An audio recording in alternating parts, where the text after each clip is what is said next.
Boa noite, pessoal. Eu agradeço muito a presença de vocês aqui hoje para o que vai ser a nossa terceira leitura da República de Platão, dedicada ao livro 3 da obra.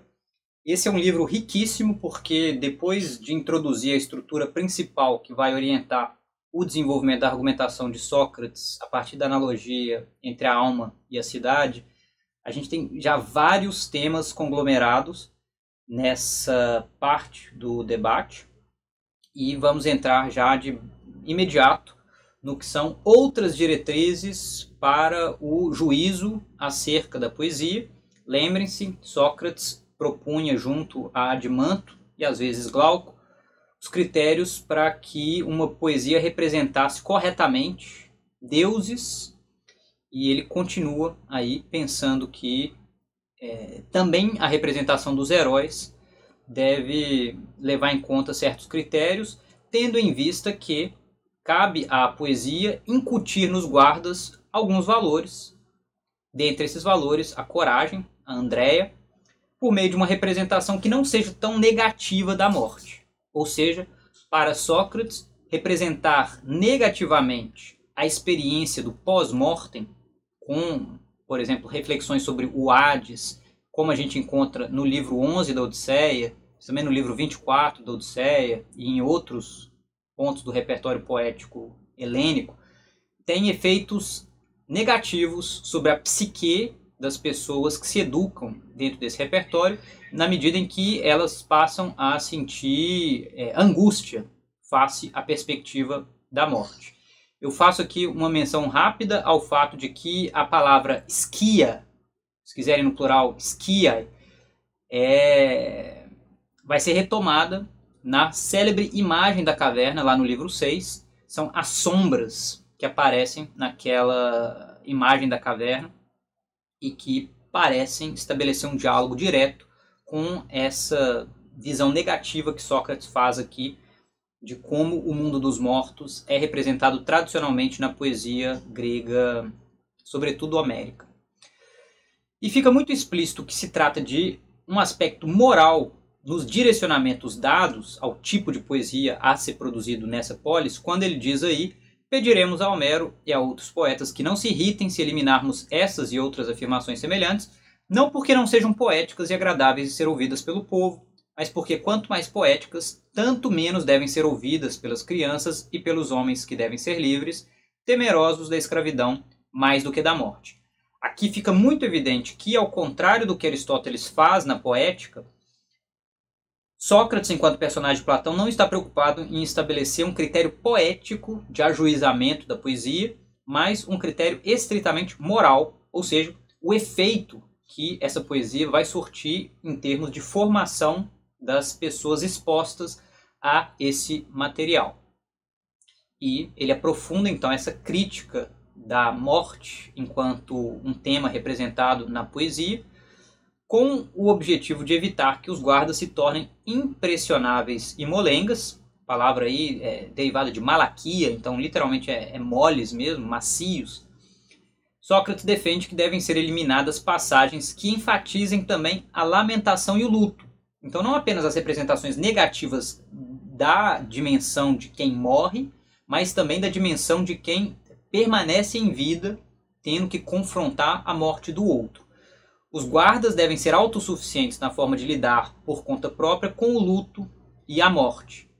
Apenas as mulheres menos distintas e os homens ruins continuarão a lamentar os mortos publicamente, como é muito tradicional entre os gregos antigos. O culto aos mortos é bastante difundido, inclusive enquanto uma das tarefas mais valorosas e importantes da esfera feminina de atuação. A gente tem várias referências a isso no período arcaico, no período clássico, como incumbe às mulheres da família o cuidado com o corpo do morto, o cuidado com todo esse período do luto, e Sócrates entende que essa dimensão do cuidado com o morto, quando envolve manifestações muito efusivas de sentimento, pode ter um efeito enfraquecedor, porque justamente é como se a morte aparecesse como algo temível, Daí ele censurar também o repertório homérico de lamentação pelos mortos, como quando Aquiles chora por Patroclo, Príamo por Héctor, Tétis por Aquiles, a morte vindoura de Aquiles, que Tétis então reconhece como inevitável depois que o próprio Patroclo morre.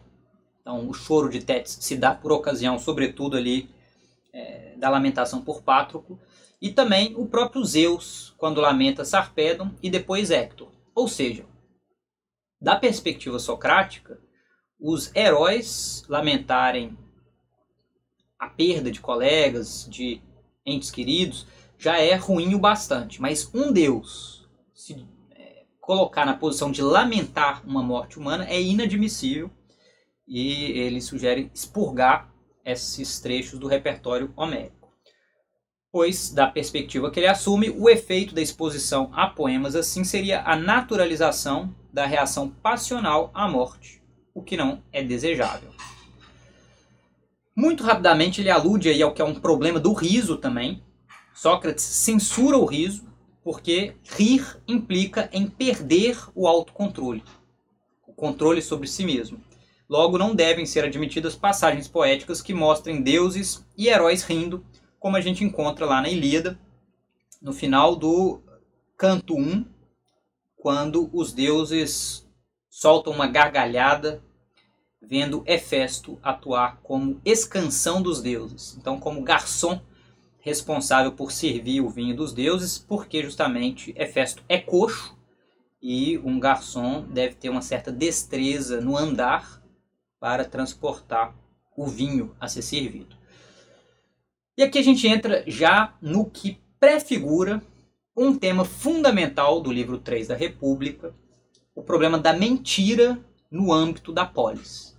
E aqui esse tema é apresentado sob a égide do fármaco. Então, a mentira como um remédio que pode ser ministrado não por qualquer pessoa no âmbito da polis, mas pelos governantes, por esses que aqui ainda são chamados de guardas da polis. Diz Sócrates: no entanto, pelo menos a verdade deve ser também levada em consideração. Se há pouco falávamos com acerto de que na verdade a mentira é inútil aos deuses, mas útil aos homens, acreditando que é uma espécie de remédio, fármacon, é claro que tal medicamento deve ser aplicado precisamente por médicos, mas não deve ser tocado por profanos. É claro, disse ele. É então aos governantes da cidade que compete mentir, se é verdade que isso compete a alguém, tendo em vista os inimigos e os cidadãos no interesse da cidade.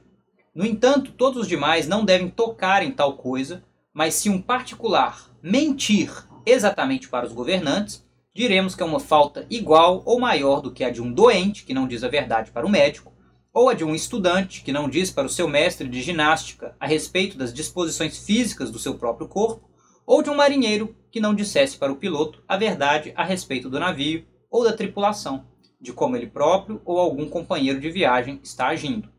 É muito verdadeiro, disse ele. Se então surpreende outro qualquer mentindo na cidade, dentre os que são profissionais, adivinho, médico ou fabricante de lanças, castigará, acreditando que este introduz costumes capazes de fazer sossobrar e aniquilar a cidade, à semelhança de um navio. Esse trecho é muito importante porque ele introduz o tema da mentira, a admissibilidade da mentira, desde que empregada por quem detém o poder na polis, contra os inimigos ou a favor dos amigos, como é bem característico da moralidade grega antiga tradicional. O bem tem a ver com fazer o mal aos inimigos e o bem aos amigos. E a mentira não pode ser empregada pelos particulares, sobretudo no que diz respeito ao seu trato com os governantes. As comparações aqui são bem evidentes. O governo da polis é explicitamente comparado ao tratamento de um médico quanto a um corpo doente, ou de um professor de ginástica quanto ao corpo de seu discípulo, ou como o que faz o piloto de um navio com relação à tripulação e à carga. Então isso é muito interessante, porque ao contrário do que uma tradição filosófica posterior vai acabar assumindo, a mentira tem um lugar da perspectiva platônica, que a gente pode identificar aqui com a que Sócrates então apresenta, dentro do que é o arranjo político deliberado por eles nesse diálogo. Isso vai ter implicações profundas, porque para uma certa tradição filosófica que inclui Santo Agostinho, que inclui Kant, que inclui John Stuart Mill, a mentira não se justifica mesmo em termos políticos. Então fica aí de que forma podemos entender esse desafio platônico, ou se preferirmos, esse posicionamento desafiador de Platão para nós, ainda mais em tempos de fake news, de manipulação da realidade, de tiranias camufladas de democracias e por aí vai. Em todo caso, eles continuam aí refletindo sobre o impacto da poesia sobre a formação desses guardas, e o próximo tópico diz respeito à temperança, à sophrosyne. Uma vez que os guardas precisam ter temperança, devem ser louvados os trechos de poesia e de discursos em que há respeito à hierarquia, mas devem ser censurados aqueles em que se representa a insolência aos superiores. Isso faz com que precisem ser censurados trechos de louvor aos prazeres da mesa e da cama, como quando Zeus cede ao desejo sexual por Hera, ou quando Ares e Afrodite se relacionam. Várias vezes, Sócrates diz, quando deuses cometem certas ações imorais, é como se assim autorizassem que os mortais, por sua vez, uma vez inferiores, também os pudessem cometer. Daí esse cuidado, digamos, com o tipo de ação cometida por Zeus, por Ares, por Hera, por Afrodite e tantos outros deuses que figuram entre os personagens da tradição homérica. Mas nem tudo está perdido. Ele acredita que é possível, por exemplo, preservar passagens como aquela em que Odisseu interpela seu coração, instigando-o a manter o autocontrole. Esse é um trecho famoso em que Odisseu clama: ó coração, aguenta firme. Enquanto ele corria o risco de perder o controle, vendo as servas do seu palácio indo ao encontro dos pretendentes, então dos traidores do seu palácio, ele mantém o seu disfarce de mendigo, demonstrando bastante autocontrole.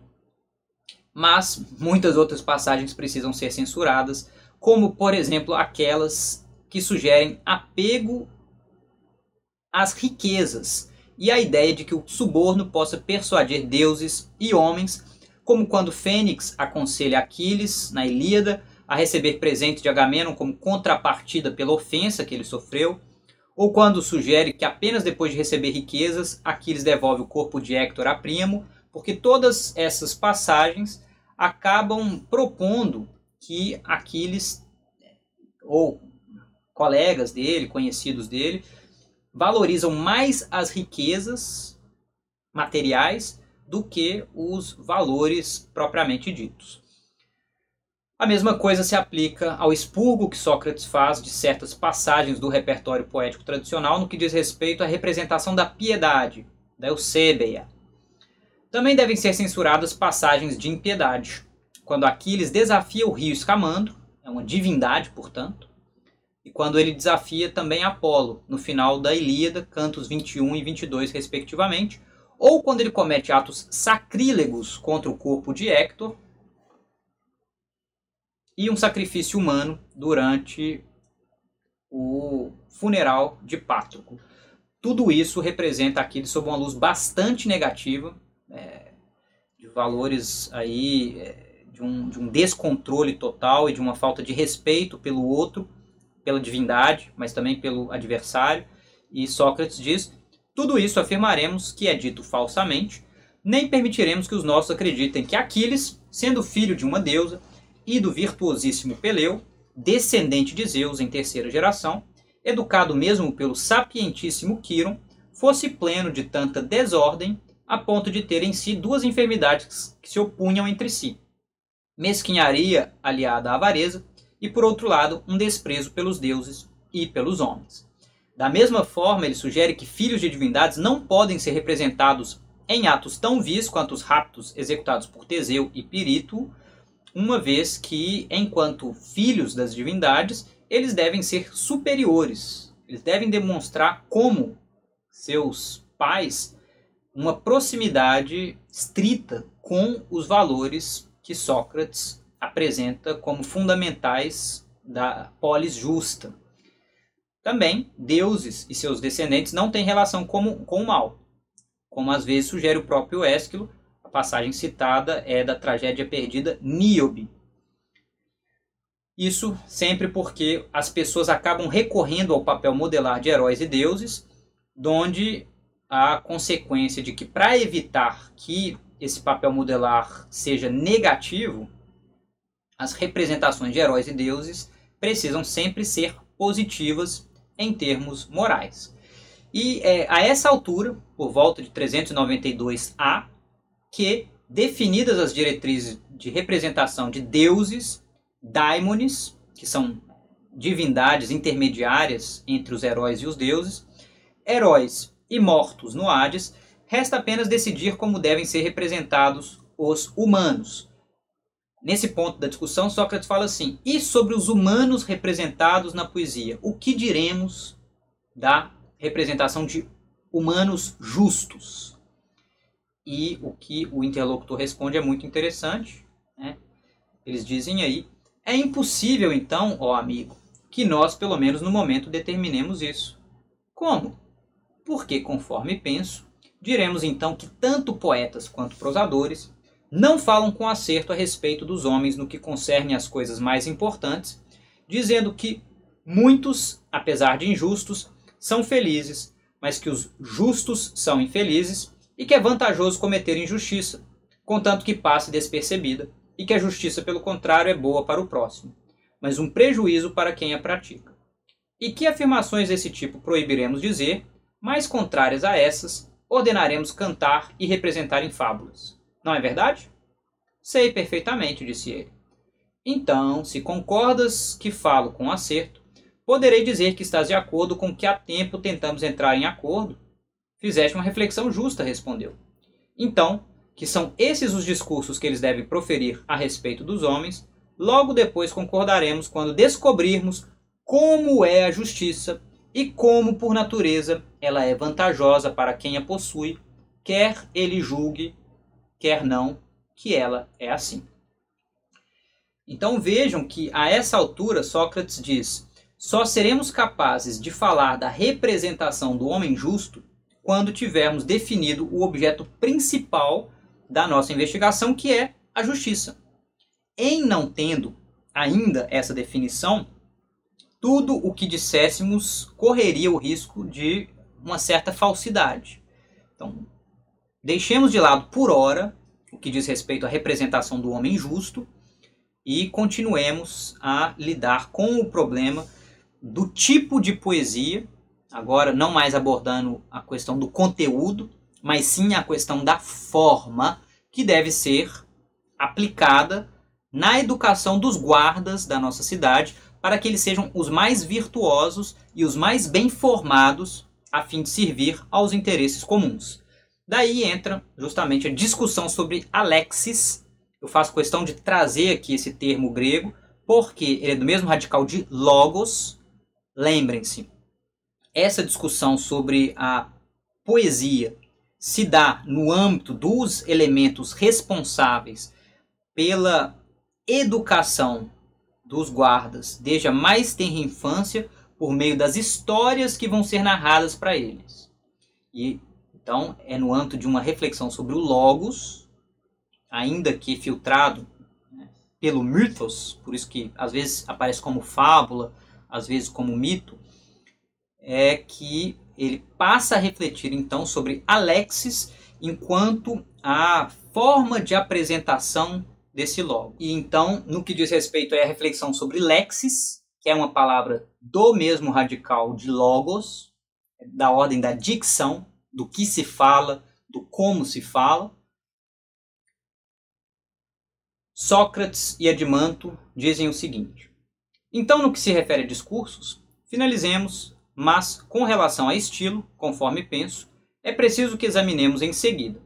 Assim ficará completamente examinado por nós o que deve ser dito e como deve ser dito. Adimanto disse: não compreendo o que queres dizer.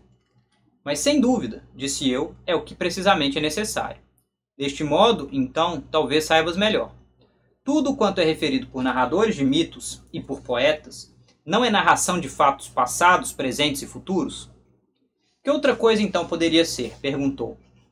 Elas não se realizam então ou por narração simples, ou por representação imitativa, ou por ambas? Também isso, disse ele, preciso ainda compreender com mais clareza. Parece que sou, disse eu, um ridículo mestre e sem clareza.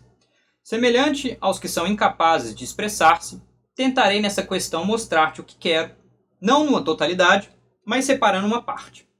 Então dize: conheces o começo da Ilíada, onde o poeta diz que Crises pediu a Agamenon que libertasse sua filha, mas que este se irritou e que Crises, não o tendo conseguido, fez uma prece ao deus contra os aqueus?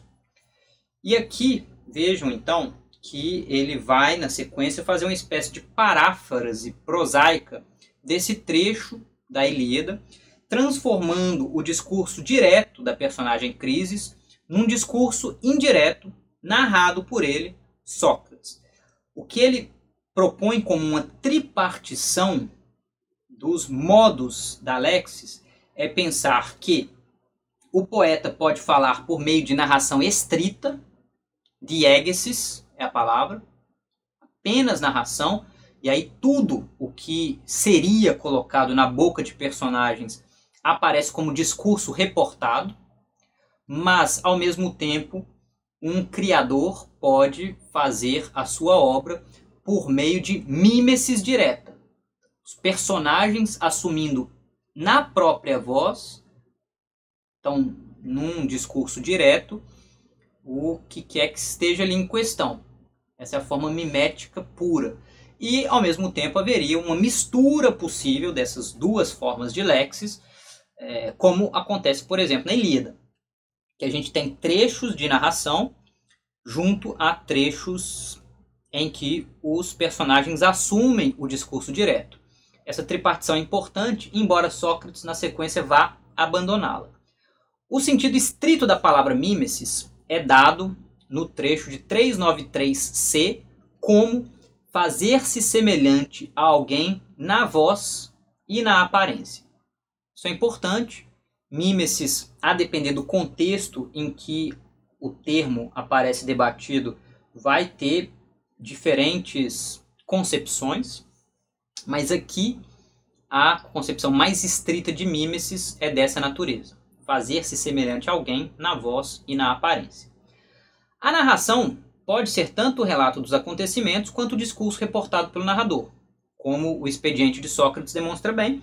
Ao colocar o discurso de Crises na boca do narrador, ele torna esse discurso também parte da narração.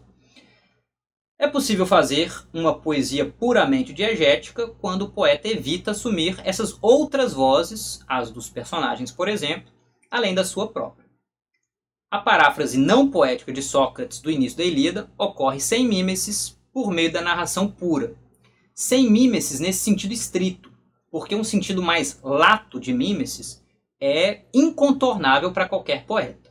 Então é preciso entender nesse sentido o que Sócrates diz quando ele afirma que a sua paráfrase do início da Ilíada não tem nenhuma mímesis.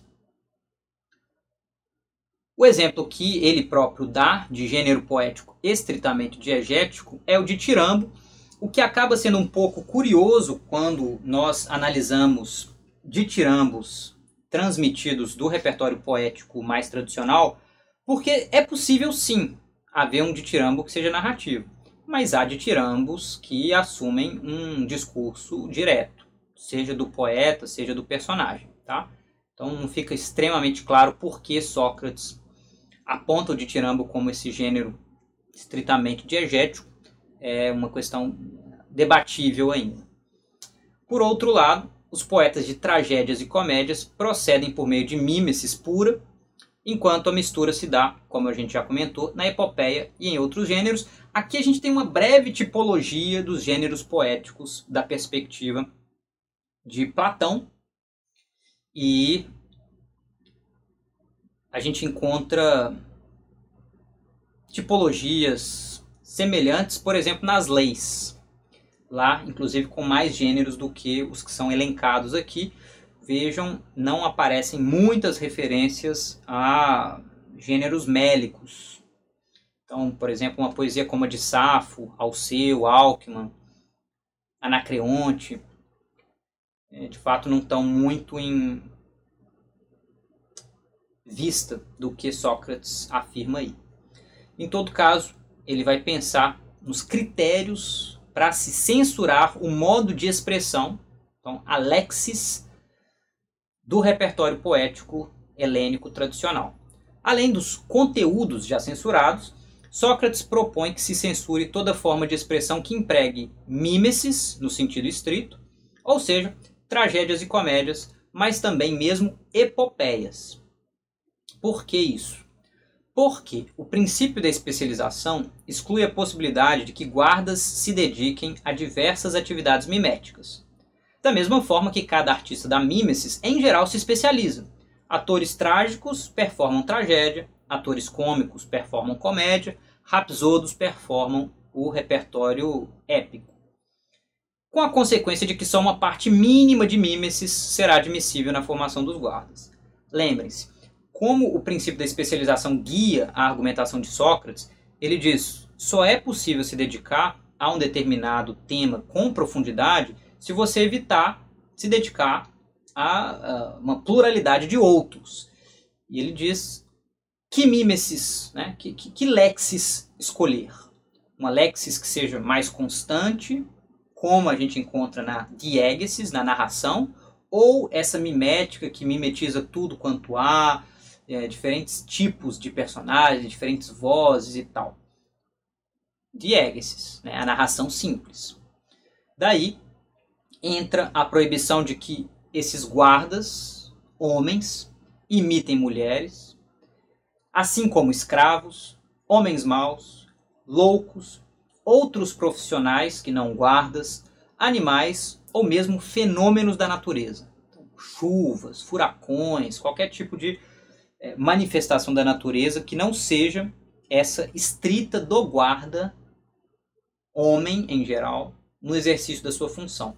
E eu faço questão de trazer essas referências que às vezes são um pouco derrogatórias de mulheres ou excessivamente laudatórias de homens, porque a questão da igualdade de homens e mulheres que vai aparecer no livro 5 da República é obviamente um tema importante, mas é um desdobramento específico da argumentação de Sócrates ali, que não se encaixa plenamente com a visão hegemônica que em outras partes da argumentação ele assume e quase naturaliza, que é então essa visão um pouco depreciativa das mulheres, ou às vezes muito depreciativa,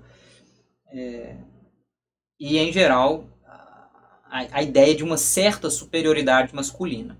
Tá? Isso para mostrar as tensões internas ao texto. E aí vejam como é o posicionamento de Sócrates quanto a mímesis na educação do guarda em 395b e d. Além disso, Admanto, a natureza do homem me parece estar fragmentada em peças menores, de modo que é impossível imitar bem muitas coisas ou fazer aquelas das quais, na verdade, até as imitações são cópias. É muito verdadeiro, disse ele. Se então conservarmos a primeira opinião de que os nossos guardas, livres de quaisquer outras profissões, devam ser artífices totalmente rigorosos da liberdade da cidade, e que de nenhuma outra coisa devam ocupar-se, a não ser do que conduza a este fim, então não seria conveniente que eles fizessem ou imitassem outra coisa, e se imitarem, imitem as coisas que lhes são úteis, logo a partir da infância, ser corajosos, sensatos, piedosos, livres e tudo quanto a isso se assemelha. Mas não devem praticar nem ser capazes de imitar baixezas, nem qualquer outra coisa vergonhosa, para que não se habituem com a realidade da imitação. Ou não percebes que as imitações se continuam a partir da infância em diante, integram-se aos costumes e à natureza, no corpo, nas vozes e no pensamento. O trecho é fundamental, ele coroa esse argumento sobre o papel da mímesis na paideia e a concepção que Sócrates apresenta aqui é a de que a paideia molda a natureza, os costumes, o corpo, as vozes e o pensamento de quem se dedica a ela. Isso é muito interessante porque basicamente coloca em xeque a ideia de que contra uma determinada natureza a cultura nada possa.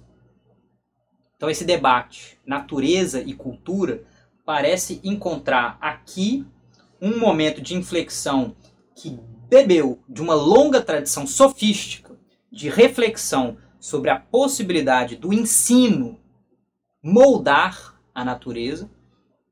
E isso vai ser retomado no livro 4, quando Sócrates fala de uma segunda natureza que é possível desenvolver a partir dessa longa convivência com uma manifestação cultural, como é o caso da poesia, mas que a gente poderia substituir por outras.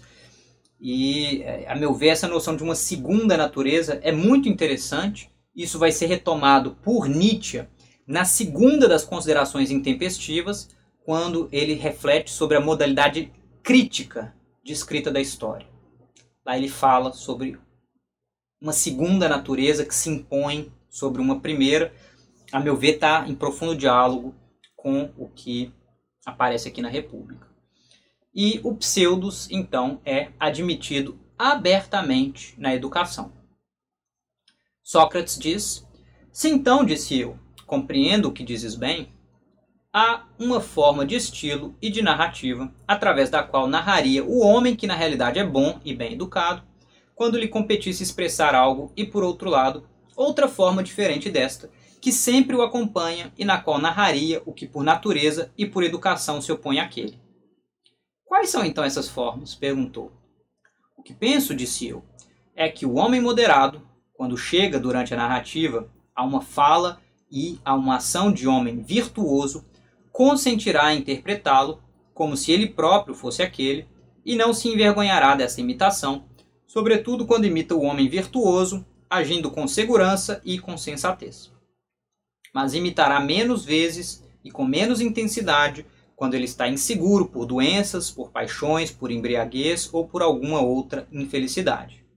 Mas, quando a imitação é a respeito de alguém indigno de si próprio, não consentirá em assemelhar-se com seriedade a um homem pior, a não ser por breves momentos, quando este faz algo de útil, mas se envergonhará, em parte porque não tem costume de imitar tais pessoas, e em parte porque não suporta modelar-se e formar-se de acordo com os tipos de homens piores do que ele, pois julga a imitação infamante para o exercício da reflexão, exceto quando a usamos por brincadeira, e como a brincadeira não é muito admitida nessa polis extremamente séria, não se imita para provocar o riso, se imita apenas aquilo que se quer incorporar enquanto atitude, enquanto valor, enquanto manifestação física até de um conjunto de virtudes.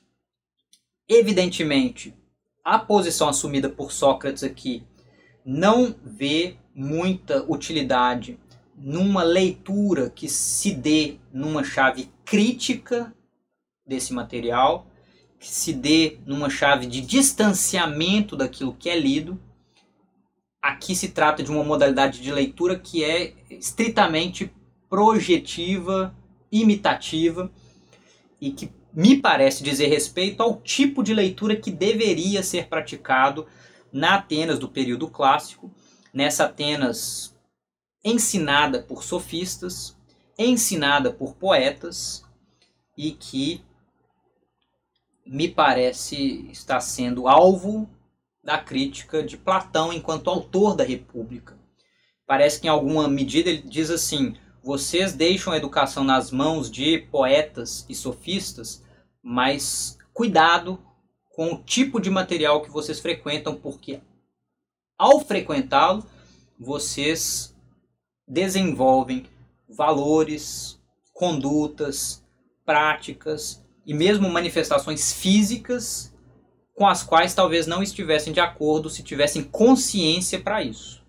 Então, a meu ver, Platão não demonstra muita confiança na capacidade crítica humana, e à luz de certos fenômenos da contemporaneidade a gente até pode compreender por que ele não tem tanta confiança na capacidade crítica dos seres humanos, mas, a meu ver, há algo de inflexível na compreensão que ele apresenta aqui, uma vez que a capacidade crítica nos permitiria sim ler todo esse repertório que é censurado numa chave que não fosse simplesmente a de imitar aquelas atitudes censuradas.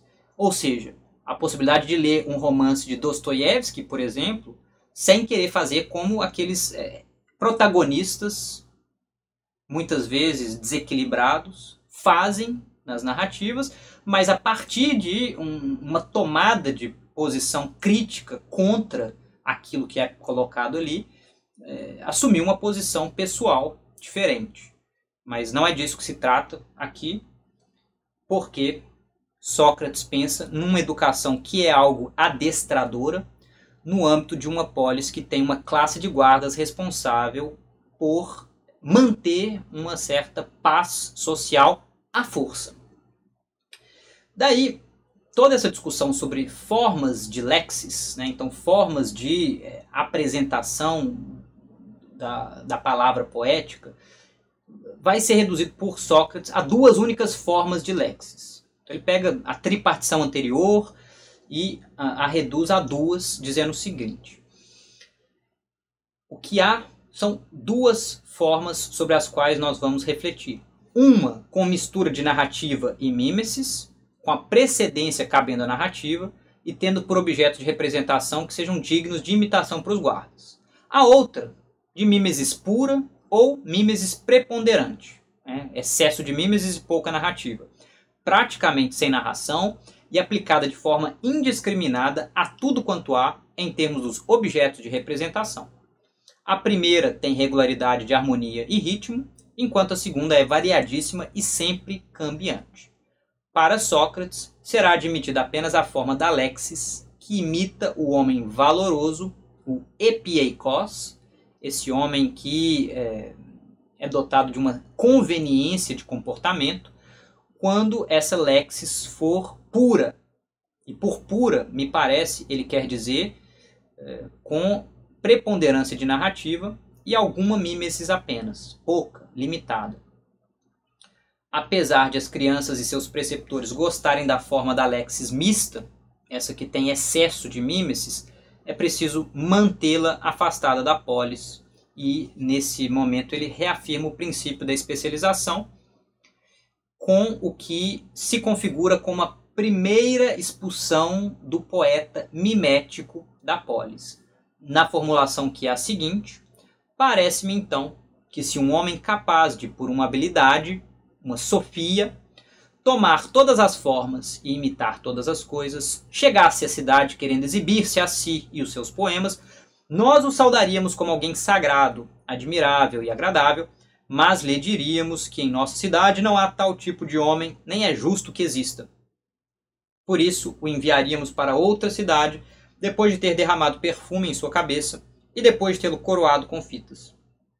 Nós, pelo contrário, nos familiarizaremos com um poeta e contador de mitos mais rigoroso e menos agradável, tendo em vista a utilidade, a opelia, o qual possa imitar, para nós, a expressão do caráter moderado e diga as palavras de acordo com aqueles modelos, os quais, desde o início, instituímos como leis, quando tentamos educar os soldados. Eu chamei de primeira expulsão do poeta mimético, Porque lá no livro 10, quando o debate sobre poesia, sobretudo poesia mimética, for retomado, nós teremos uma reformulação quase ipsis literis do que é dito aqui. A República funciona quase como uma espécie de composição anelar, uma ring composition, sobretudo no que diz respeito ao que vai do livro 2 ao livro 10. No livro 2, lembrem-se, nós temos ali o famoso mito de Giges, que conta desse anel que confere invisibilidade para quem o utiliza, e que configura ali, por assim dizer, o mito do mais injusto dos homens. Na sequência, a reflexão sobre a partir da analogia entre a cidade e a alma, o início da reflexão sobre a justiça no âmbito da polis, e aí se dá essa proposta de se pensar sobre o lugar da poesia nessa educação dos guardas da polis. O tema da educação vai ser retomado no início do livro 10. Ali a gente tem um encerramento dessa proposta que é refletir sobre a justiça no âmbito da polis, mas para pensar no que é a justiça individual. Isso se fecha ali. E se fecha com o mito de Er, que é o mito do mais justo dos homens. Então, a composição anelar me parece delineada assim, tá? Mas aqui no livro 3, a discussão se desenvolve com a abordagem de outras partes da arte das musas, da musiké. Ainda resta abordar o canto e a melodia.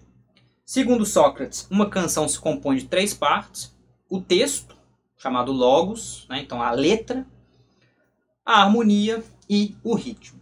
O logos dá-se conforme as diretrizes já apresentadas anteriormente. Então o que diz respeito aí às palavras já foi delineado antes. Enquanto harmonia e ritmo devem seguir o logos, segundo uma hierarquia que podemos chamar em termos inclusive derridianos de logocêntrica. Ou seja, tem aqui uma hierarquia estabelecida por Sócrates em que as palavras direcionadas com base naqueles critérios já apresentados ditam de que forma devem se dar também a harmonia e o ritmo. E a argumentação vai seguir justamente esses pressupostos, porque se eliminam as harmonias próprias à lamentação, como a mixolídia, e ao banquete, como a ioniana e a lídia, sobrando apenas as harmonias dórica e frígia. E Sócrates defende que bastam 2 harmonias, então essas 2 harmonias, empregadas para as canções dirigidas a deuses e homens de bem, como em preces e em hinos de louvor. Uma harmonia violenta, para inspirar a ação na guerra, e eu suponho que esteja em questão a harmonia dórica, e a outra pacífica, para inspirar a temperança e a sabedoria, eu suponho que esteja em vista a harmonia frígia.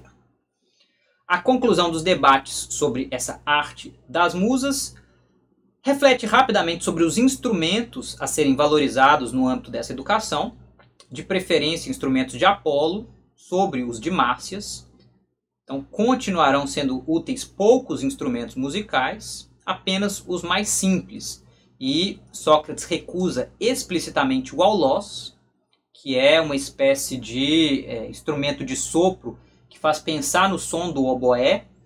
Ele é bastante estridente, não é a flauta, mas é um som que eu costumo às vezes usar na introdução de vídeos aqui no canal. Eu vou até no vídeo dessa exposição depois de editada usar o aulós para vocês ouvirem. É um som muito estridente, que em geral era usado no culto a Dioniso, nas tragédias bastante, porque ele evoca a lamentação. Ele é um som profundo, ele é um som que toca profundamente, que comove, portanto, e que Sócrates expurga da educação dos jovens, porque ele quer jovens temperantes. E instrumentos temperantes são a lira e a cítara, instrumentos de Apolo, instrumentos de corda. Ele não expulsa a siringe, que é a flauta de Pan, que ainda tem uma certa doçura na flauta de sopro. Daí ele afirma que, como eles seguiram bem o argumento até aí, foram capazes de purificar de novo a cidade antes inflamada. Isso é muito importante porque vejam que quando Glauco introduz a questão das mesas e camas lá no livro 2, Sócrates diz: a nossa cidade corre risco de se inflamar com essa introdução, mas vamos seguir o argumento. Aqui parece que ele volta para uma cidade purificada. A palavra que ele usa aí é dikathairontes, do verbo kathairo, então completamente, né, purificada completamente. Então é muito interessante pensar que é como se a argumentação no que reflete sobre a educação dos guardas tivesse promovido uma espécie de catarse da inflamação política imposta por Glauco, com a introdução de hábitos sexuais e hábitos conviviais, de mesa e cama, exagerados, inflamados. E para concluir, Sócrates diz então que as mesmas diretrizes aplicadas no expurgo das harmonias deveriam ser usadas na abordagem também dos ritmos. Contudo, em vista da dificuldade do tema, eles sugerem que Damon poderia ajudá-los depois a compreender como proceder a isso. Damon era justamente uma figura histórica que refletiu sobre a relação entre ritmos e caracteres. Ele pensava na influência que determinados ritmos têm sobre comportamento humano. Qualquer pessoa que frequenta aí, academias de ginástica sabe muito bem como a música influencia na nossa disposição. Adoro música clássica, mas música clássica inspira mais uma concentração para leitura, para um certo sair do ambiente, mas mentalmente, enquanto música eletrônica, às vezes músicas militares, inspiram mais para um movimento físico, né? Para um trabalho aí, digamos, de movimentação do corpo. Em todo caso, eu quero citar aqui uma passagem muito interessante daquela hierarquia que Sócrates pressupõe no jogo entre palavra e ritmo, ritmo e forma ou efeito, e quando ele diz o seguinte: mas pelo menos isto podes esclarecer, que no que se refere a uma bela ou feia forma exterior, uma não acompanha o bom ritmo e a outra a falta de ritmo? E como não? Mas por certo, quanto ao bom ritmo e à falta de ritmo, um acompanha o belo estilo, lexis, imitando-o, mas o outro acompanha o contrário. Da mesma forma quanto à bela harmonia e à falta de harmonia, se é verdade que o ritmo e a harmonia acompanham a palavra, logos, como há pouco eu dizia, mas não a palavra que acompanha o ritmo e a harmonia. Certamente, disse ele, estes é que devem acompanhar a palavra. Então, perguntei, o modo do estilo e a palavra não acompanham o caráter da alma, tes psyches ethos? Pois como não? E tudo mais não acompanha o estilo? Sim. Portanto, a boa linguagem, a harmonia, a graça e o bom ritmo são consequências da simplicidade, não aquela que, sendo bobagem, por eufemismo dizemos que é simplicidade, mas a que é verdadeira reflexão, dianoian, bem e convenientemente elaborada no que se refere ao caráter. Perfeitamente, disse ele. Isso então não deve ser buscado em toda parte pelos jovens, se devem agir de acordo com seus interesses? Sem dúvida deve ser buscado. Cheia dessas belezas está a pintura e toda criação do mesmo tipo. Cheia a arte do tecelão, o bordado, a arquitetura e, por outro lado, toda a confecção de outros utensílios, e ainda a natureza dos corpos e a de todas as plantas, pois em todas elas existe uma bela forma exterior ou uma deformidade. A deformidade, a falta de ritmo e a desarmonia são irmãs da linguagem injuriosa e do defeito de caráter. As manifestações contrárias são irmãs e imitações do contrário, do caráter sábio e virtuoso. Esse trecho é muito importante. Eu sugiro que depois vocês o releiam com atenção. Algo nessa mesma linha vai ser retomado no livro 4 da República, mas o que a gente tem aqui é a profunda relação que Sócrates estabelece entre natureza caráter, e as palavras estão aí em grego, né? Physis, ethos, e as manifestações externas que no âmbito da musiké, dessa arte das musas, envolvem não apenas as palavras, mas em primeiro nível as palavras, seguindo as palavras, ou sob a direção das palavras, ritmo e harmonia, mas envolvem também outras manifestações artísticas humanas, como as que ele cita: pintura, tecelagem, bordado, arquitetura, confecção de utensílios e a natureza de corpos humanos e de plantas. Sócrates propõe aqui o que a gente pode entender como uma semiótica de base ética. Ele pensa qual é o efeito que as mais diversas manifestações humanas, artísticas e mesmo não artísticas, têm no desenvolvimento de uma certa natureza, no desenvolvimento de um certo caráter. E isso é impressionante. A gente pode contestar o moralismo de fundo, que está na base dessa reflexão. Mas o insight de que elementos da arquitetura, elementos esculturais, elementos da pintura exercem uma determinada influência sobre os nossos comportamentos, sobre os nossos valores, sobre o nosso caráter, é um negócio impressionante.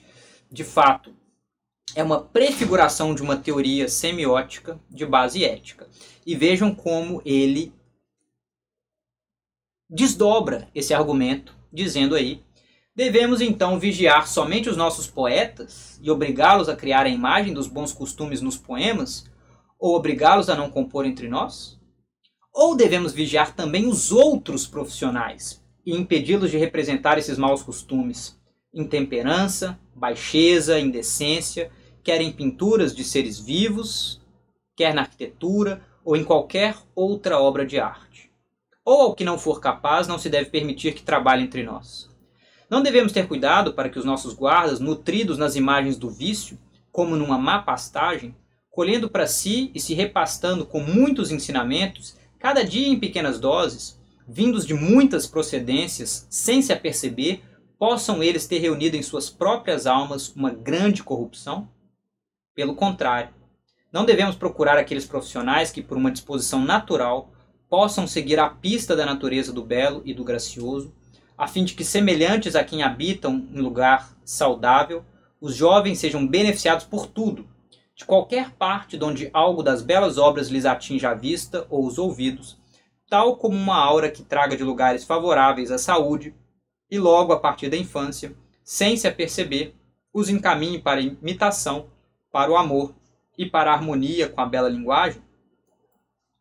Isso é interessantíssimo, porque de fato prefigura o que é essa influência da arte, das mais diversas manifestações e expressões culturais sobre os nossos humores, sobre os nossos valores, sobre as nossas condutas e, no final das contas, sobre a nossa vida em geral. Como eu disse, podemos contestar o que há de autoritário e moralista no modo como Sócrates acaba desdobrando as consequências práticas do seu argumento, mas, a meu ver, o insight profundo de que aquilo que nós lemos, aquilo a que nós nos expomos, acaba tendo efeitos, muitas vezes inconscientes, sobre o que pensamos, como sentimos, como nos posicionamos, é impressionante. E, de fato, algo que pode ser levado, a meu ver, numa leitura em chave existencial para como nos comportamos perante a arte, perante a literatura, perante tudo isso que nos cerca, que poderíamos chamar de mídias ou multimídias hoje. E a atenção que Platão dedica a esse tema num trecho tão importante da sua obra é sintomática da força que ele enxerga na musiké, e mesmo na música no sentido mais estrito. na música enquanto elemento instrumental de acompanhamento do canto, porque Sócrates vai projetar um poder erótico da música. Isso é impressionante. O Brancati, que aparece citado na nossa bibliografia, desenvolveu isso longamente num artigo, o poder de penetração da música na alma, capaz de atuar desde a mais tenra infância. Isso é explicitamente dito. O vocabulário é extremamente sexual e o argumento de Sócrates é que uma alma moldada bem, desde a mais tenra infância, se acostuma ao bem e detesta o mal.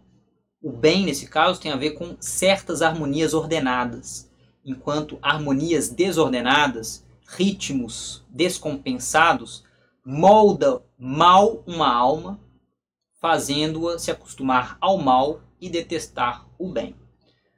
Em vários trechos da discussão, o aspecto erótico da relação entre a música e a alma juvenil é explícito e faz pensar na instituição da pederastia. Não vou desenvolver isso aqui por falta de tempo, mas quem tiver interesse, há outros vídeos no canal sobre a pederastia enquanto uma instituição social grega, em que um Erastés, mais velho, introduz na vida adulta um Herômenos, em geral um jovem sem barba, e isso envolvia apresentar a esse jovem a esfera da retórica, da política, apresentar esse jovem a certos ambientes de debate de ideias, de desenvolvimento de algumas atividades, eventualmente oferecer presentes e, por outro lado, gratificações físicas mesmo. Então, o Eros se manifesta plenamente nessa troca, digamos, profundamente afetiva entre dois homens cidadãos, um mais velho com barba, um mais jovem sem barba. Ainda assim, Sócrates insiste em distinguir o desejo sexual, que ele chama pela expressão de ta afrodícia, do que é o amor, o eros, inclusive em termos morais, com implicações práticas sobre condutas respaldadas pela lei no tocante ao amante e ao amado. Ou seja, apesar de todo o debate aí sobre o poder de penetração da música, Sócrates é bastante cuidadoso em dizer que ele não está propondo nenhum tipo de contato físico imoral por parte desses jovens. Inclusive há um controle bastante estrito de quem pode transar com quem no âmbito dessa polis. Os governantes detêm, por assim dizer, o poder de decisão. Isso vai ser objeto de discussão dos livros 4 e 5 depois. Mas aqui aparece a segunda analogia escritural da República. A primeira foi quando as leis apareceram como uma forma de refletir sobre a alma, a justiça no âmbito da alma e a justiça no âmbito da cidade. Aqui aparece uma segunda vez essa reflexão sobre as letras como uma forma de pensar uma outra analogia. Vejam. Quanto a mim, pelo menos, em vista de tais evidências, penso que a educação está relacionada à música.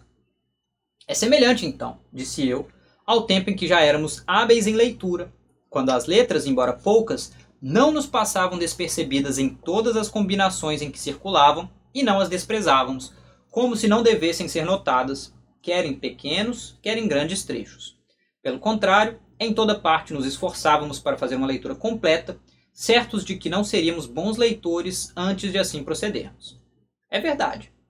Se também as imagens das letras se refletissem em águas ou em espelhos, será que não as reconheceríamos antes que as conhecêssemos em si mesmas, uma vez que são da mesma técnica e do mesmo estudo? Perfeitamente. Em nome dos deuses, pois é assim que indago. Não é verdade que do mesmo modo não seremos músicos, nem nós próprios, nem os guardas que afirmamos dever por nós ser instruídos, antes que tenhamos conhecimento das formas, eide, da temperança, da coragem, da liberdade, da generosidade e de tudo quanto a elas se irmane, e por outro lado, dos vícios contrários a elas, onde quer que se ajustem, e antes que percebamos sua existência, ali onde estão, elas e as imagens delas, e não as desprezemos, querem pequenas, querem grandes coisas, mas acreditemos que elas são da mesma técnica e do mesmo estudo? É de uma necessidade absoluta, disse ele. Então, perguntei, aquele em cuja alma pudessem coincidir belas disposições morais e cujo exterior concordasse e se harmonizasse com elas, por participar do mesmo modelo, não seria esse um belíssimo espetáculo para quem o pudesse contemplar? Então, o que fica dessa analogia escritural que Sócrates propõe assim, aqui é, tal como nós aprendemos as letras desde muito jovens, a princípio poucas, depois mais letras, a princípio de exemplos não necessariamente excelentes, mas a partir de um reconhecimento das formas dessas letras, fomos ganhando uma certa aptidão no reconhecê-las, no lê-las, no compreendê-las. Assim devem proceder aqueles que estabelecem as formas da excelência, as formas da virtude na educação dos jovens, porque cabe a eles, então, contemplando essas diferentes formas, definir as que são próprias e as que são impróprias. Então, ele está projetando nessa analogia das letras, do aprendizado das letras, aquela relativa ao aprendizado das formas da virtude. Então, tal como quem aprende as letras as conhece aos poucos e aos poucos as domina, os legisladores que estão aqui então criando essa polis por meio do logos aprendem as virtudes pouco a pouco e vão dominando essas virtudes com o tempo. Isso é bem interessante porque projeta uma certa idealidade do grama no que é a idealidade dos valores. E literalmente a palavra que aparece ali é eide, as formas. É como se prefigurasse aqui, Sócrates, o que vai ser a sua discussão mais específica da teoria das formas, lá no livro 6.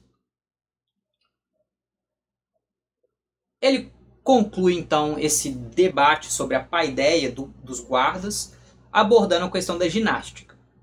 Segundo Sócrates, a boa alma é capaz de moldar o corpo, mas não vice-versa. Então, a ênfase, a prioridade é a alma.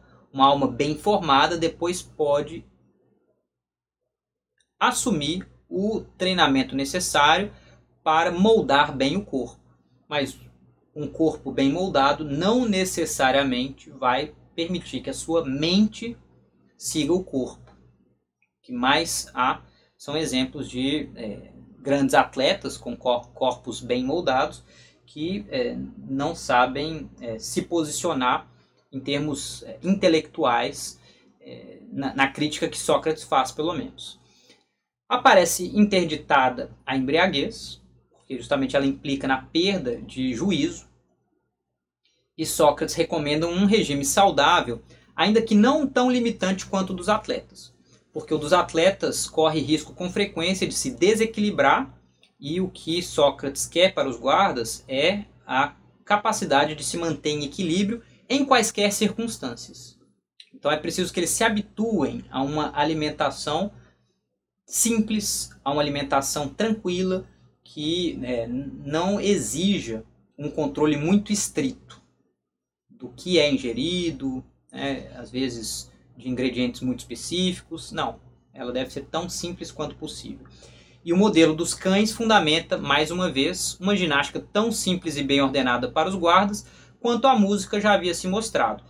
O exemplo homérico de como os guerreiros que aparecem na Ilíada se alimentam é elogiado, porque eles aparecem comendo carne assada, sem muitos temperos.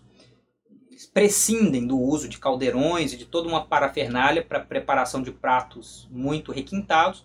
Eles simplesmente assam as carnes direto sobre o fogo. Sócrates elogia isso como bastante simples, algo que pode ser implementado também na prática alimentar dos guardas dessa polis concebida em discurso. Ele expurga abertamente práticas alimentares e sexuais exageradas, como as da Sicília e de Corinto.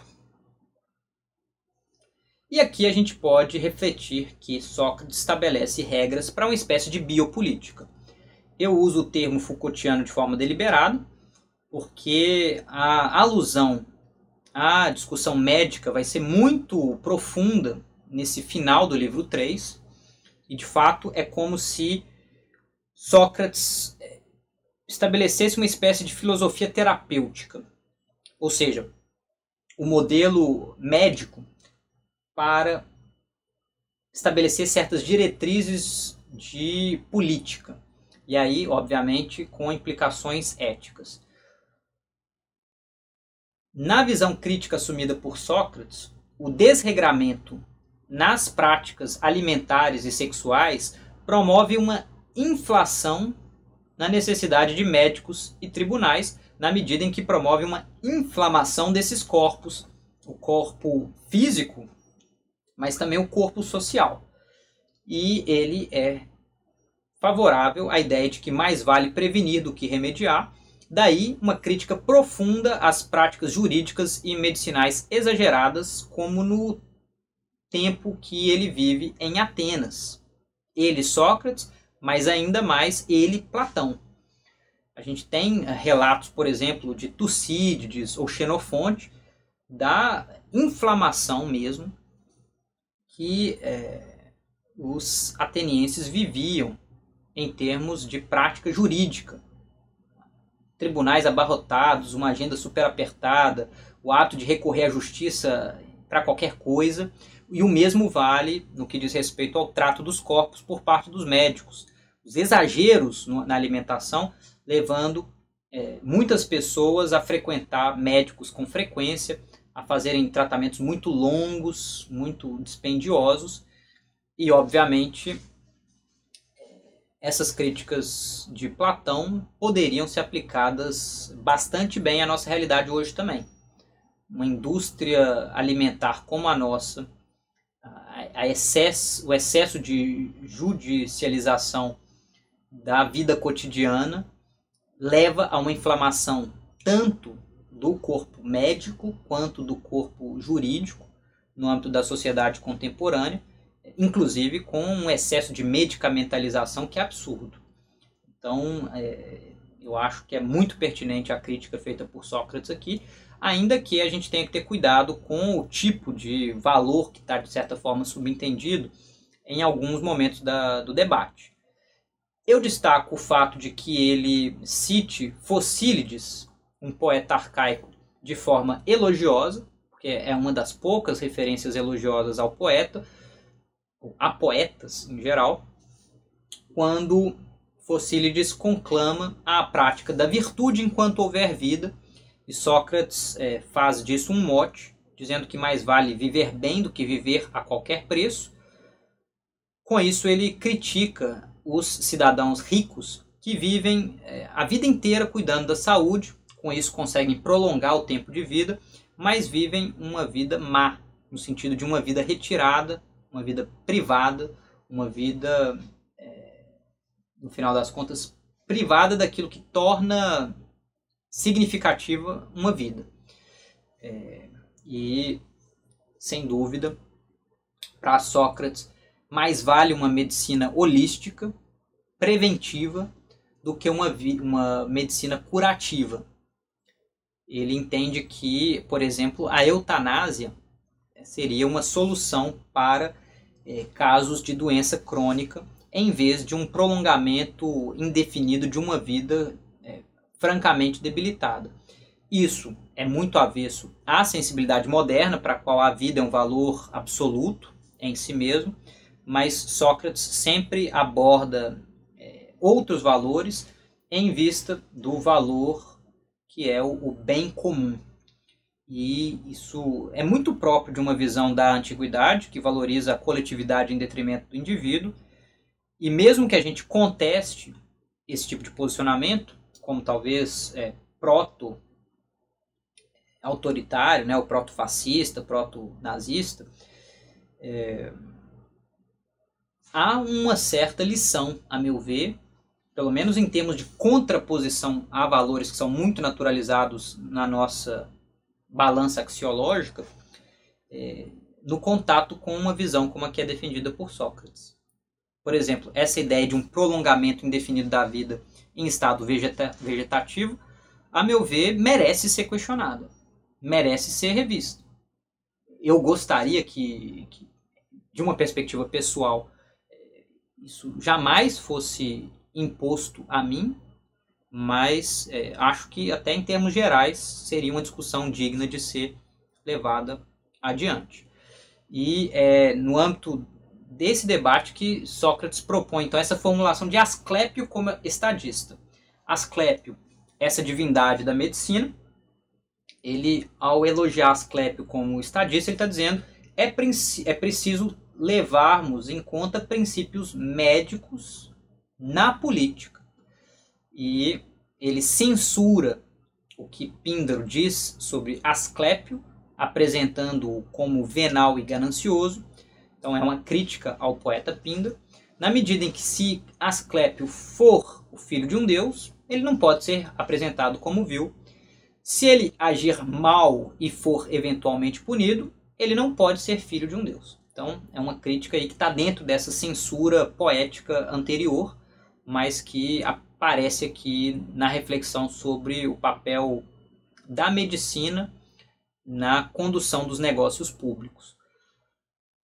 Para Sócrates, a medicina é a arte por meio da qual a alma cuida do corpo, enquanto a justiça é a arte por meio da qual a alma cuida da alma. E ele coloca em paralelo essas duas artes, medicina e justiça, nessa altura, porque refletindo sobre a ginástica é justamente essa arte do desenvolvimento do corpo, enquanto a música é essa arte do desenvolvimento da alma. E ele vai juntar essas duas reflexões, defendendo que assim como os médicos aprendem a medicina no tratamento de corpos doentes e na convivência com corpos saudáveis, os juízes aprendem a justiça na convivência com almas saudáveis e no tratamento das almas doentes. Como consequência, bons juízes não são os que conhecem os crimes em primeira mão, mas os que precisam observá-los longamente durante a vida, e apenas os mais idosos podem ser considerados bons juízos. E no âmbito dessa reflexão, uma ginástica de caráter musical ordenado inspira temperança e coragem, tendo mais efeito na formação da alma do que na formação do corpo. Isso é muito interessante. Ele vê, então, mesmo na prática da ginástica, um cuidado que visa, em última instância, a alma.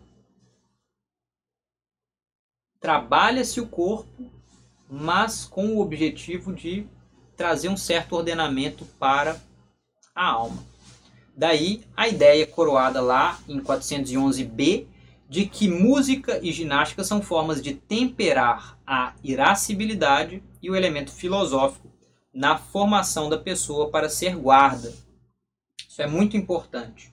Música e ginástica são formas complementares da paideia que, mesmo quando trabalham elementos físicos corporais, têm por objetivo final o desenvolvimento de uma alma temperada em termos desse ardor, essa coragem e desse elemento filosófico que vai ser depois apresentado como o logistikon, o racional.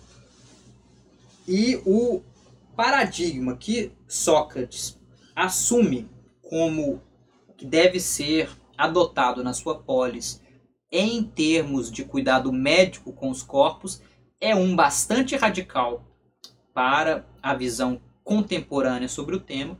Ele diz aí: não instituirás também por uma lei na cidade uma técnica médica tal como definimos, juntamente com um judiciário parecido, os quais cuidarão dos cidadãos bem dotados de corpo e de alma, mas deixarão morrer todos aqueles que, quanto ao corpo, não forem dessa espécie, enquanto os próprios cidadãos mandarão supliciar os de natureza má e incuráveis no que se refere à alma. É um trecho que praticamente flerta com eugenia, com temas bastante complicados em termos de valores contemporâneos, mas está dito.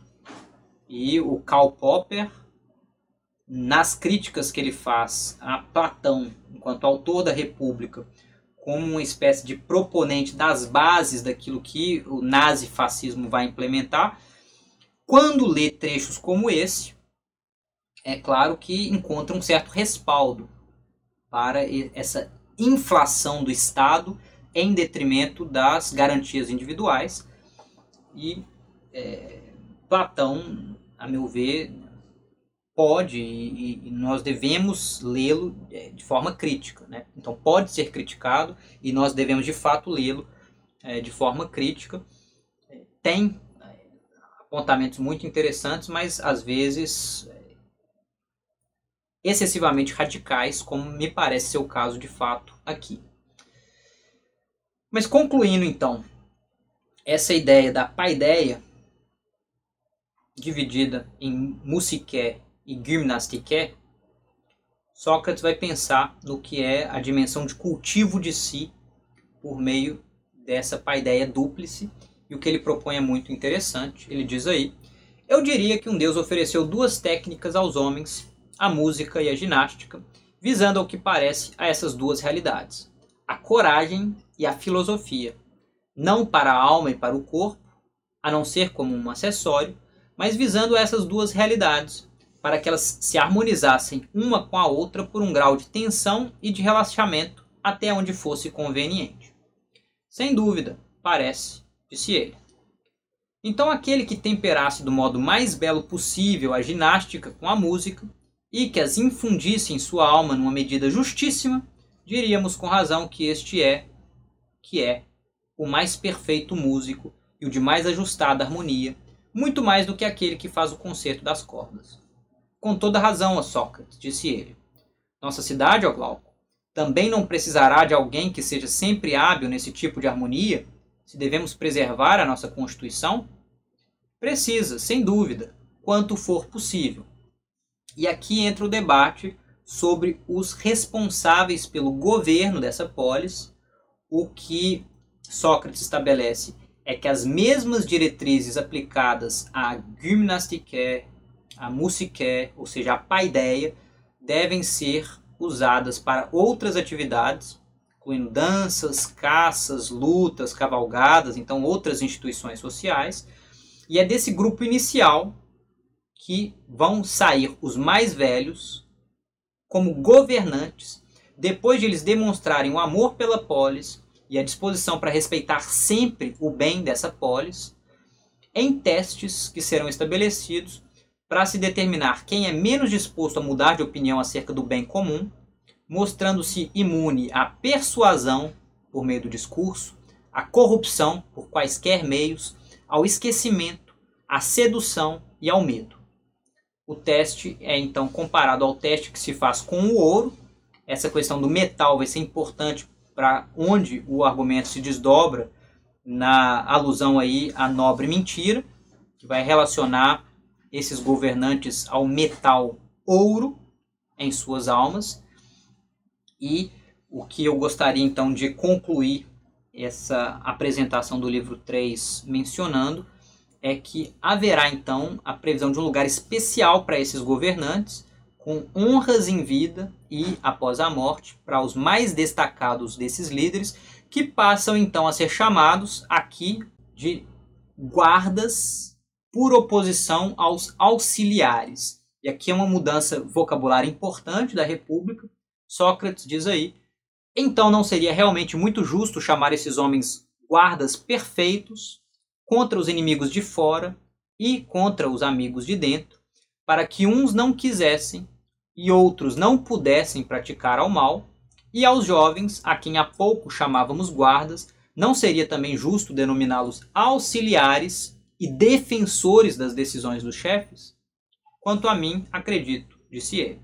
Então, esses que vinham sendo chamados de guardas passam a receber o nome de auxiliares, porque os que vão guardar esse nome, vão manter esse nome de guardas, vão ser os governantes. E aqui a gente entra no tema que encerra o livro 3 da República, To Geneion Pseudos, a nobre mentira. A mentira enquanto um problema relacionado à justiça, tanto no nível da polis quanto no nível do indivíduo, já havia aparecido em outros momentos estratégicos da obra. Desde a discussão com Céfalo, na forma como Sócrates refuta a definição que Céfalo dá do que é agir de forma justa, aparece a possibilidade da mentira em certas circunstâncias específicas, como no caso de um amigo que perdeu a razão e, tendo emprestado, entregue uma arma, a pede de volta. Sócrates diz o mais justo nesse caso é, em vista da preservação da vida desse amigo, da sua saúde, do seu bem-estar, contar uma mentira e dizer que a arma entregue anteriormente não se encontra consigo. Primeira questão da mentira relacionada a agir justamente na República. Mas isso aparece em outros trechos importantes já da discussão que Sócrates oferece sobre a educação e mesmo a organização dessa polis. Mas aqui a gente tem o coroar, por assim dizer, dessa relação que Sócrates entende existir entre agir com justiça e precisar recorrer à mentira, uma vez que, enquanto seres humanos, não apenas somos falíveis, somos passíveis de errar, de falhar, mas temos uma capacidade de conhecimento relativamente limitada, sobretudo quando se pega o que é o grosso da população, daí a eventual necessidade de expedientes que, visando ao bem comum, não trabalham sempre às claras. Omitem, eventualmente camuflam, maqueiam, mentem. Vamos ver como ele justifica isso. Um trecho relativo à mentira já havia aparecido anteriormente no próprio livro 3, quando ele fala da mentira como um fármaco à disposição dos governantes, mas jamais dos governados. Então cabe aos governantes, em circunstâncias específicas, maquiarem, alterarem aspectos da realidade, tendo em vista uma manipulação que alcance um bem-estar comum. Então, a mentira enquanto remédio. E os exemplos que ele dá naquele trecho são muito sintomáticos. Há a comparação com o médico, com o professor de ginástica e com o navegador, o piloto do navio. Vamos ver como ele coloca aqui essa nobre mentira em República 414b. Que meio haveria, perguntei, de nós, mentindo com certa nobreza de alma, com uma só daquelas mentiras que acontecem em ocasião favorável, das quais falávamos atrás, convencer antes de tudo até os próprios chefes, mas se não for possível, o resto da cidade? De que natureza é ela? Perguntou. Nada de novo, respondi, mas uma espécie de fábula fenícia que já aconteceu antes em muitos lugares, como dizem, e nos convencem os poetas, mas que não aconteceu em nossos dias, nem sei se teria acontecido, mas que convencer disso requer paciente talento de persuasão. Ao que parece, disse ele, hesitas em falar. Também tu pensarás, disse eu, que tenho muita razão em hesitar depois que eu tiver falado. Fala, disse ele, e não tenhas medo. Falo então.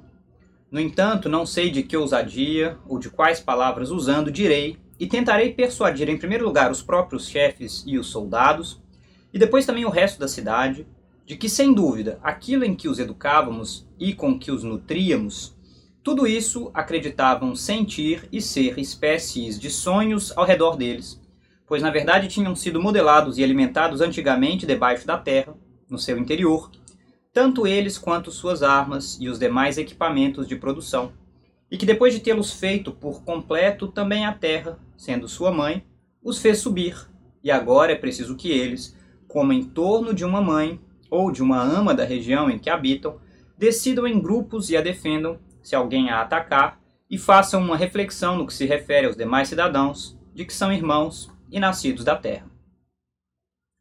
Não é sem razão, disse ele, que há tempo tu hesitavas em dizer a mentira. Com toda razão, disse eu. No entanto, houve também o resto do mito. é que todos vós que habitais na cidade sois irmãos, como diremos para eles contando o mito. Mas o Deus, modelando-vos, Hotheos Platon, a quantos de vós sois capazes de governar, misturou ouro na sua geração. Por isso eles são os mais preciosos, e na geração dos auxiliares misturou prata, ferro e bronze na dos agricultores e na dos demais artífices. Porque então sois todos parentes? O mais das vezes poderíeis engendrar filhos parecidos convosco, mas às vezes do ouro poderia nascer um descendente de prata, e desta um descendente de ouro, e todos os outros metais descenderiam uns dos outros assim. Então Deus, primeiro e sobretudo, ordena aos governantes que os guardas sejam tão bons quanto nenhum outro, e nada vigiem com tanto rigor quanto os descendentes, com relação àquilo em que nas suas almas está misturado com esses metais, e se um descendente deles nasceu com mistura de cobre ou de ferro, de nenhum modo se compadeçam dele, mas tendo restituído à natureza a devida honra, rejeitem-no entre os artífices ou entre os agricultores, e por outro lado, se alguns destes forem por natureza dotados de uma mistura de ouro ou de prata, tendo-os honrado, a uns elevem ao posto de guarda, a outros ao posto de auxiliar, certos de que, segundo o oráculo, a cidade seria destruída naquele dia em que um guarda de ferro ou de bronze a guardasse. Tens então algum meio de que eles acreditem neste mito? De modo algum, respondeu. Não há meio de que eles próprios acreditem. No entanto, há meio de que os filhos destes, seus descendentes e outros homens no futuro o façam. Por outro lado, disse eu, isso também seria bom, para que eles se preocupassem mais com a cidade e uns com os outros, pois compreendo mais ou menos o que queres dizer. O trecho é fundamental para que a gente compreenda alguns aspectos centrais da República.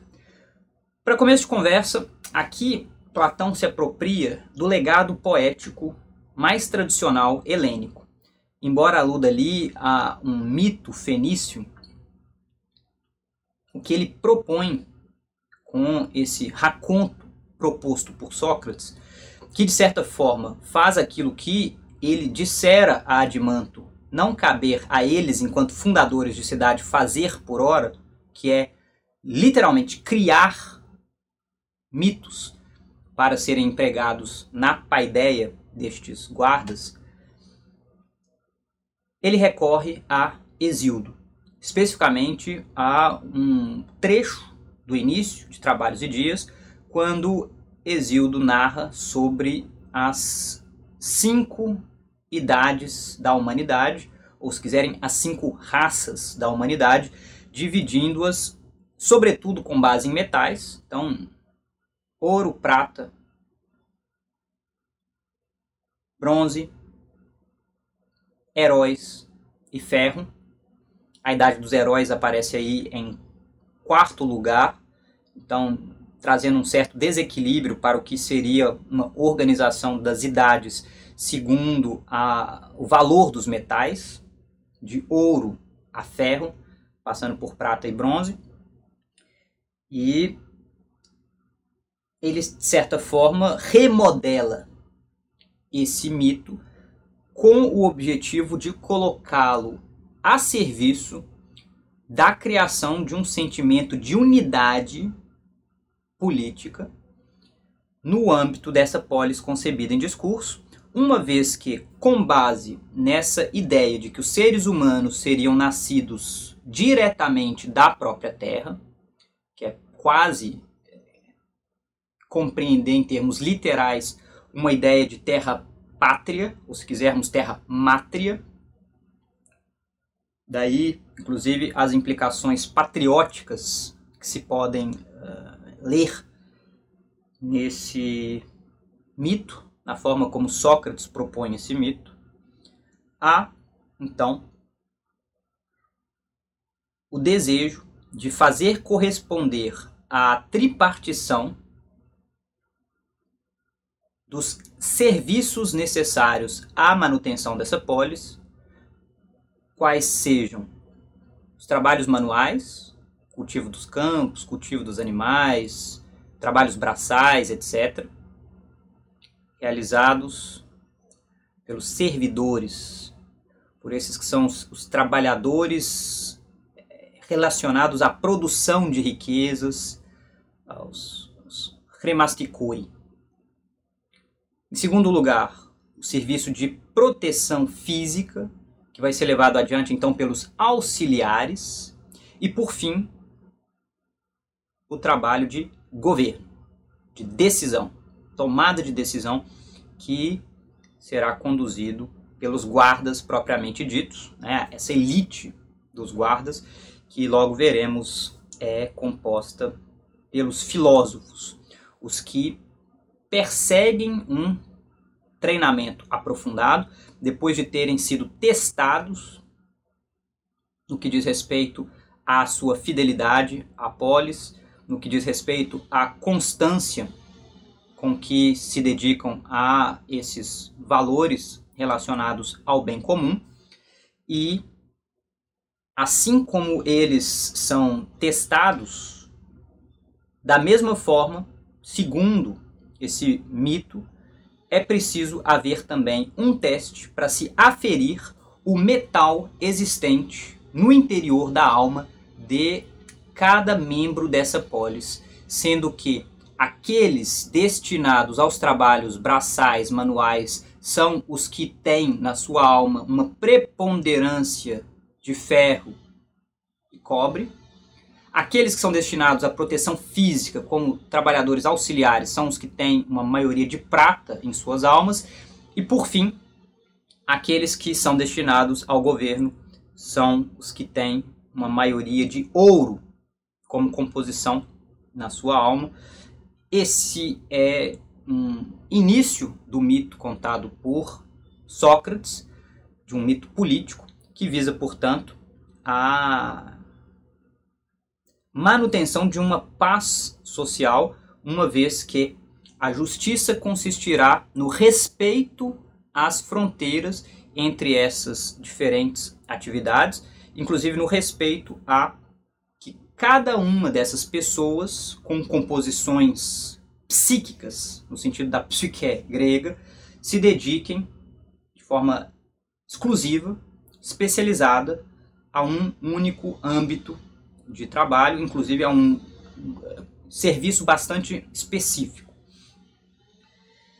E é curioso, porque Sócrates prevê que sejam feitas provas para se determinar se as pessoas das novas gerações pertencem à classe de seus pais, ou seja, se os filhos de membros da classe dos guardas, então dos que pertencem à classe de ouro, são efetivamente de ouro, da mesma forma que aqueles que nascem como filhos de membros da classe de auxiliares têm elementos de prata na sua alma, e por fim, se aqueles que nascem na classe dos artífices, dos artesãos, têm ferro, bronze na sua alma. Isso é muito interessante, porque na forma como a argumentação até aqui avançou, Sócrates prevê a educação não para todos os membros dessa polis, mas sim para aqueles que vão ser responsáveis por guardá-la. Então, para os auxiliares e, obviamente, para aqueles que dos auxiliares se destacando venham a se confirmar como guardas, então, de propensão mais filosófica. E isso faz com que o que cabe aos artesãos, aos artífices, seja mais da ordem de um ensino técnico para o exercício de suas respectivas ocupações. E a educação, a paideia delineada aí entre os livros 2 e 3, se restringe a um grupo específico. É de se esperar, claro, que em termos de manifestações culturais mais amplas, todos os membros dessa polis eventualmente entrem em contato com um repertório de poesia, disso que eles chamam de musique e de gymnastike, no que diz respeito às apresentações públicas a partir das diretrizes estabelecidas por Sócrates com vistas à educação dos guardas. Então isso acaba tendo um efeito generalizado mais amplo, mas não é dito dessa forma na República. Isso é um extrapolar do argumento. A meu ver, cabível. Mas tem mais, porque a segunda parte, por assim dizer, do mito que Sócrates conta, diz respeito exatamente sobre como se dá a alocação desses jovens, uma vez testados. E é preciso então haver esse controle estrito, por quê? Porque essa polis seguia pelo princípio da diferença natural entre os homens. Ainda que a organização em classes permita ter uma certa previsibilidade sobre quem nasce com quais características preponderantes na sua formação física e psíquica, ainda assim a natureza trabalha por vias mais complexas do que essa previsibilidade simples, e é plenamente possível que de pais artesãos nasça alguém com propensão para se tornar um auxiliar ou para se tornar um guarda. E vice-versa. É possível que de pais guardas nasça alguém com propensão para auxiliar ou com propensão para artífice. E esses testes então visam a manter as classes sempre tão próximas da composição ideal de seus membros quanto possível. É, portanto, da ordem de uma espécie de meritocracia efetiva, ao contrário da igualdade que vige na sociedade contemporânea e que trabalha com a ideia de que somos todos iguais em direitos, ainda que os que têm capital consigam fazer valer seus direitos com muito mais rapidez, com muito mais segurança, com muito mais efetividade do que os que não têm capital. Então, a igualdade na contemporaneidade num país como o Brasil, ela é mais discursiva do que propriamente efetiva. Enquanto nessa polis, concebida em discurso por Sócrates e seus interlocutores, não se trata de todo de uma igualdade, mas sim de uma diferença natural entre as pessoas.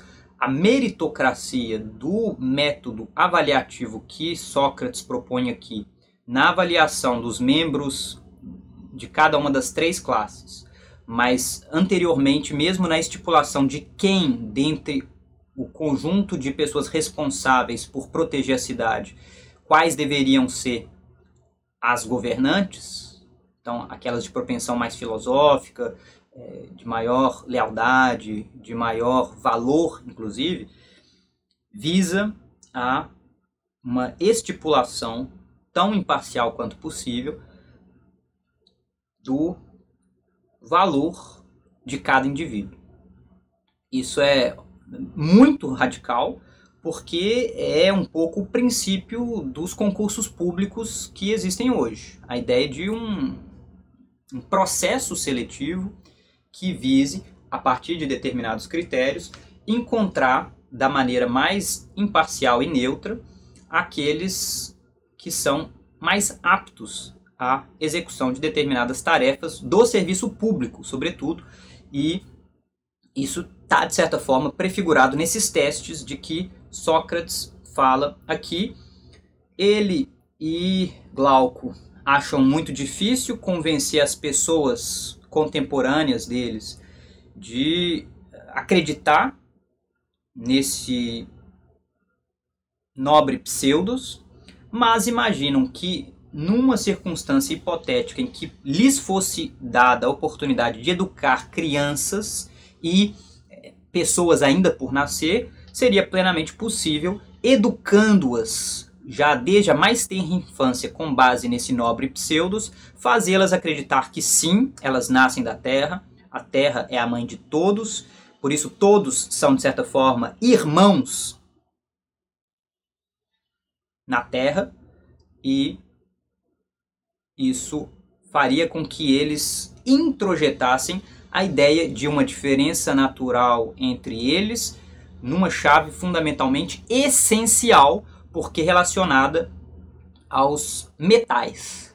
E tal como o ouro é mais nobre, é mais puro do que a prata é mais nobre, é mais pura do que o bronze e o ferro, assim seriam também os indivíduos pertencentes a cada uma dessas classes, a cada um deles cabendo serviços específicos. E o argumento é coroado com essa austeridade que apenas a pureza psíquica, a pureza da psique dos guardas, consegue oferecer, para que os guardas se comportem como cães na proteção do rebanho e não como lobos. É preciso que sigam a educação apresentada antes, mas que levem uma vida em alojamentos comuns, sem qualquer possibilidade de acúmulo de bens pessoais. Então vejam que esse comunismo diz respeito aos membros da classe dos guardas, que tem ouro em sua psique, e da classe dos auxiliares, que tem prata em sua psique, não aos artífices. Esses artesãos, artífices, trabalhadores manuais, eles detêm algumas riquezas, porque isso satisfaz elementos da sua psique. E Sócrates diz aí, no trecho que encerra no livro 3 da República: Vê então, disse eu, se é de um modo mais ou menos assim que eles devem viver e habitar, se haverão de ser homens com tal conduta. Primeiro, ninguém deve possuir nenhuma propriedade particular, a não ser a estritamente necessária. Segundo, ninguém tenha casa ou tesouro, nada tão importante onde qualquer pessoa não possa entrar quando quiser, e quanto aos gêneros necessários para viver, de que precisam homens que lutam na guerra, sensatos e corajosos, depois de ter ajustado com os outros cidadãos, deles recebam um salário pela vigilância, numa quantidade tal que possam sobreviver durante um ano, ou nada lhes falte. E frequentando as refeições coletivas, semelhantes a soldados acampados, vivam em comunidade. A eles deve ser dito que sempre têm em sua alma ouro ou prata divinos, recebidos dos deuses, e que absolutamente não necessitam mais de ouro ou de prata humanos, e que não é piedoso tornar impura a posse daquele ouro pela mistura com a posse do ouro humano, porque crimes em número ilimitado nascem em consequência da moeda corrente do homem vulgar, enquanto o ouro que há neles é puro. Mas somente a eles, dentre os cidadãos, não é justo manusear ouro ou prata, ou neles tocar, nem se abrigar, sob teto que os contenha, nem os trazer no corpo, nem beber em vaso de prata ou ouro. Eis então como eles seriam salvos e salvariam a cidade. Mas quando eles mesmos possuírem terra própria, casas e dinheiro, serão administradores e agricultores em vez de guardas, e se tornarão senhores odiados, ao invés de aliados dos outros cidadãos. E passarão então a vida inteira odiando e sendo odiados, conspirando e sendo objeto de conspiração, temendo muito mais vezes e mais os inimigos internos que os de fora, correndo eles próprios, bem como o resto da cidade, já muito próximos da destruição. Em consequência de todas essas considerações, perguntei: poderíamos dizer então que é preciso preparar assim os guardas no que se refere à habitação e no que se refere às outras propriedades, e instituiremos essas decisões por uma lei, ou não? E assim se encerra o livro 3 da República. Fica muito evidente como Sócrates desconfia de forma profunda, não apenas dos excessos do sexo, dos excessos de prazeres da mesa, mas também da riqueza. Então a propriedade pessoal é vista com muita desconfiança por Sócrates por conta do risco de corrupção que ela enseja. Daí esse mito de unidade da polis ter inclusive a função ideológica de manter a riqueza sob o signo do desprezível, do que é vil. Ou seja, as classes responsáveis pela proteção da polis e administração da polis devem ver a riqueza com desconfiança e, no limite mesmo, com desprezo, para que não fiquem tentadas a cair no risco de buscar o acúmulo sem fim que é muito próprio de metais como prata e ouro, uma vez que podem ser acumulados sem um limite específico. O exemplo mais evidente disso, obviamente, são os bilionários no capitalismo. Não existe limite para a riqueza. A riqueza, em geral, uma vez iniciada enquanto projeto, ela não tem fim. E é, de fato, uma visão, a meu ver, muito realista, a de Platão, de que a única maneira de se manter a salvo dos riscos de corrupção ensejados pelo capital é mantendo certa distância, desde que, obviamente, atendidas aí as necessidades mais básicas, que no caso do trabalho de auxiliares e guardas, são atendidas por meio de um salário anual para justamente essas necessidades fundamentais de moradia, vestuário, alimentação, etc. Então, não é da ordem também de um voto de pobreza, mas de um cuidado básico com as necessidades mínimas. E me parece que, em termos de diretriz para um serviço público, o que Sócrates delineia aqui é muito interessante e, a meu ver, tem pontos positivos, pontos a serem levados em conta ainda hoje, num Estado que queira o bem-estar social. Então é importante isso tudo que ele diz. Eu apresento aqui rapidamente a bibliografia, agradeço pela paciência de vocês e no nosso próximo encontro a gente retoma a partir do início do livro 4 da República. Um forte abraço e até a próxima. Tchau, tchau.